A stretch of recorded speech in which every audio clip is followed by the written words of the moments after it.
Take a swim in the water. Take a swim in the water. Dear Arkansas daughter.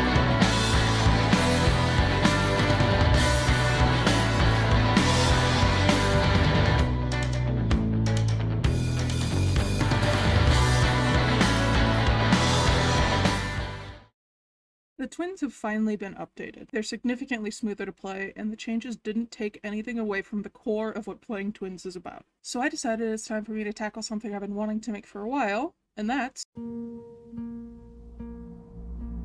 Alright students, listen up. There will be a test at the end of class. The twins are a pair of cooperative killers consisting of Victor and Charlotte Desai. Charlotte is your typical M1 killer. She has normal movement speed and terror radius. She does, however, have the ability to unbind Victor. Victor is a short little gremlin with no terror radius, increased base movement speed, and a whole lot of style. You can only control one of the two at a time, so I'm going to teach you how to best navigate having two killers on one map. A lot of killer mains have the habit of hit, down, hook, because this method works for most killers. If you down someone with Wraith, leaving them on the ground doesn't really make much sense because there's only one Wraith. You'd just be watching someone bleed out. But twins are phenomenal at slugging, and this isn't something that you should be afraid of. While we're on this topic, we're going to go over one of the most important psychological barriers of playing twins.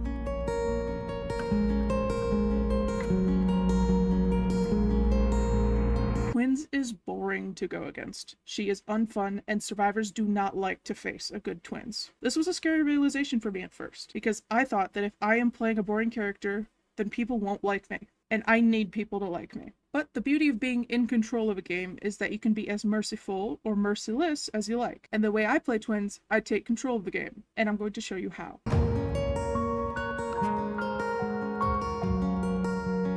At the start of matches, I try to put Charlotte in the middle of the map before releasing Victor, as I want her to be in a strategic place. That way I can do recon with Victor, injure someone, then use the information I gathered to sneak up on people as Charlotte. This is the most important part of twins. You have to find the best synergy possible between Charlotte and Victor. You want to be using both of them as much as possible. If you can't find a survivor, you're sending Victor to go check gens. If a generator has a lot of progress, you leave Victor by it and search the map with Charlotte. It's so important to be mindful of where you're hurting survivors when you're chasing them, because it's best to lead them right into the arms of the other twin. Once you have enough people injured, you can go for snowball plays. This means that you stop focusing on hooking survivors and try to down all 4 survivors at once, because that basically ends the game. This build doesn't have any gen slowdown, so you need to play aggressively in order to apply pressure on the survivors. Pressure is any sort of influence on survivors that keeps them off generators. So if I've downed a survivor, I could pick them up and hook them, but Dwight, Meg, and Claudette are on the other side of the map doing 3 generators at once. So I leave Charlotte with the downed survivor and send Victor to go get at least an injure, if not another down. This forces survivors off of generators because they need to either heal themselves or their fallen teammates. And this makes a completed generator less scary, because if you're keeping everyone injured, then a completed generator means you now know where people are, and you can send Victor to go ruin their lives.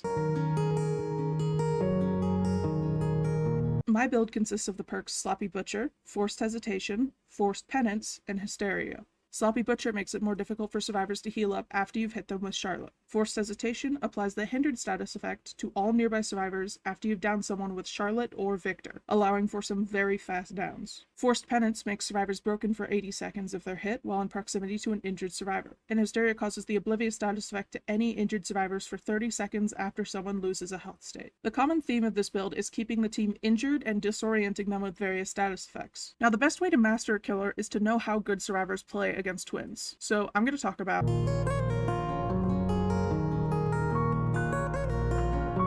I'm gonna be honest, she is difficult to go against if your team doesn't have much coordination, but Victor has some notable weaknesses that can be exploited. Victor cannot vault pallets or windows, he can just pounce over them, and that sometimes might be difficult because you might end up bonking your head on the pallet or window. And survivors, if Victor misses a hit on you and you think you can kick him, fucking go for it. It is 100% worth the risk because kicking Victor makes him unusable for 20 seconds and changes your status from in danger to safe. You can vault window as much as you want when Victor is chasing you because he isn't in chase with you, so the blocking after 3 vaults rule doesn't apply. He struggles on stairs and around tight corners, so looping around a medium-sized object like a box can normally juke him or at least waste his time while Twins is trying to line up the shot. If you know Charlotte is on the other side of the map, get in a damn locker. Victor can only hold you there for 10 seconds, and if Charlotte is off in Narnia, then you've successfully wasted both the time of Victor and Charlotte. But if you're not sure where Charlotte is, do not risk it. It is much more worth it to take an injure than it is to just get grabbed. One of the best ways to counter Victor is to crouch. If you see Victor, you can crouch up to him without alerting Charlotte. And you hear a very specific sound when you're in his terror radius that I will play for you now.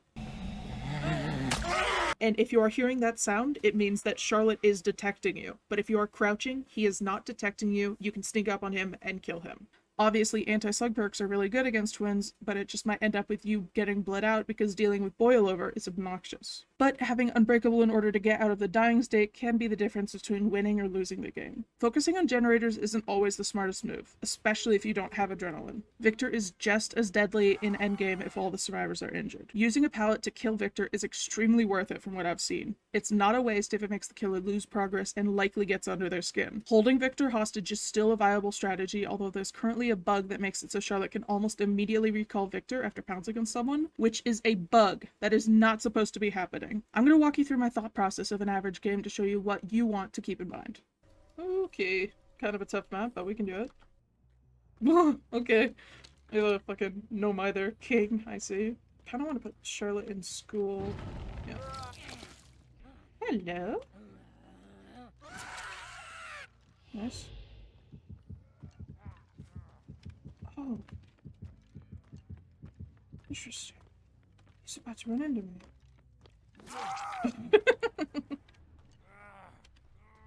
It's okay. Make it out. Come on. Okay. Let me out. Let him out. Let's go get an intro on Nancy. The rubber banding that has been happening on the new engine has been so fucking annoying. She did really well baiting that window there. Okay. Oh, buddy, where's your friend? I don't really want a tunnel. Let's see if we can find someone else. Here you are.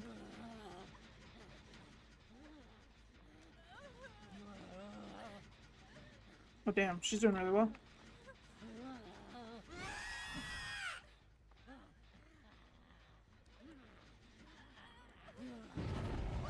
Nice. I like her. She's good. Is someone AFK or just missing specials? Oh, he's gaming. Okay. Let's go downstairs. And bother him.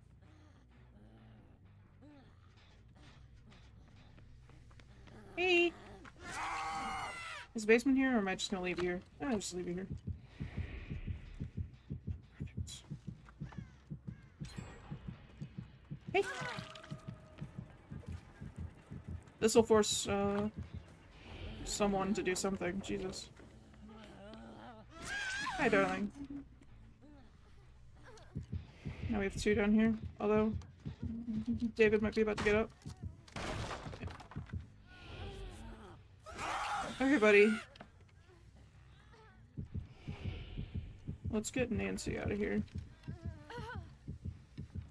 It's really weird that Michaela isn't saving our friend. That's odd. Damn, hold on. He's probably just calling out iridescent pendant now. It's not that important to call out. Okay. Yeah, never mind. You know what? You can stay here. You have fun. You know what? I want you. Oh, nice. Oh, you're dead on hook. I'm just gonna kill you. Hey, buddy. You ready to go back down? Yeah, he is. Uh-huh. Alright, you have fun. Let's do some recon. They're probably still gonna be trying to do generators. Oh my god, you're out of your cave! I'm so proud of you! Jesus fucking Christ. Are you kidding me? Okay, she probably has buckle up, so we have to count down.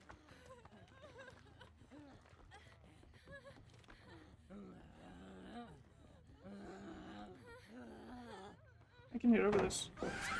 There you go. Fucker. Oh my god, that hit! Are you kidding me? Oh my god. You're such a nuisance. Oh my god. No! Oh my god, go away. What are we doing, guys? Look at them. They're healing up. Okay. Oh.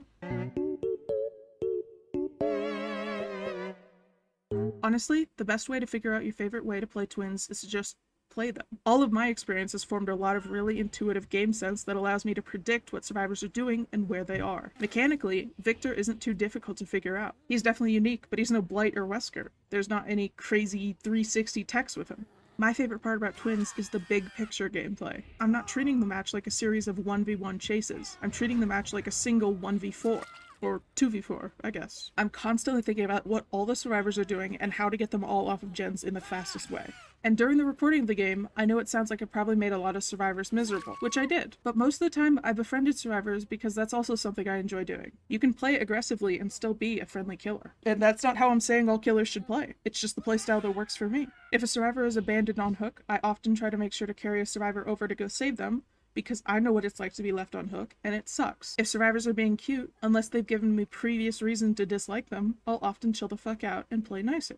And I brought Omori not so I could tunnel people out of the game, but so I could keep track of hook states and 8 hooks so I could keep everyone alive for as long as possible. Being a Twins main isn't just about slugging everyone as fast as possible and making survivors regret loading up Dead by Daylight that day. It's about figuring out how you can enjoy one of the most unique powers in the game and building a playstyle around that. Twins can be a good chase killer, they can hold a 3-gen, they can camp hooks, they can do a hit and run playstyle. They have a lot of versatility, and you shouldn't default to slugging just because the community says that's all they do. This is a guide on how to approach the twins, not just how to play them. There is no universal guide that would work for every killer main, so I'll leave you with this. Kill everyone. Make friends. Lose again and again and again. Pick favorites. Be silly. Play like you're in $1 million tournament. Do a 50-game win streak. Run gen slowdown. Run no perks. Write a 6-page essay on why survivors are the worst. Tell survivors you love them. Be a gen jockey. Don't let any generators get done. Bleed everyone out. Hook everyone instantly. Just do you. I adore the twins because they make me happy, and I like making other people happy.